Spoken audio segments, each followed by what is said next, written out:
రక్షణ పొందేవాళ్ళు చాలా మంది ఉన్నారు, కానీ రక్షణకు తగిన ప్రాయశ్చిత్తాన్ని, పరిహారాన్ని ప్రభు దగ్గర నుంచి పొందుకునే వాళ్ళంగా మనం ఉంటున్నామా?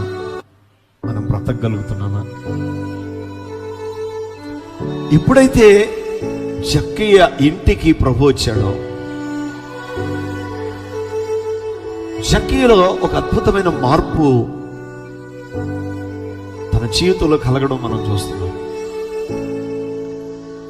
ఎప్పుడైతే ప్రభు తన ఇంటికి వచ్చాడో, జక్కయ్యలో ఒక బలమైన తీర్మానాన్ని మనం చూస్తున్నాం.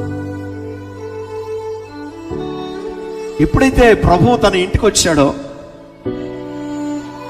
జక్కయ్యలో ఒక ప్రత్యేకమైన నూతన హృదయాన్ని తను సంపాదించుకోవడం మనం చూడగలుగుతున్నాం.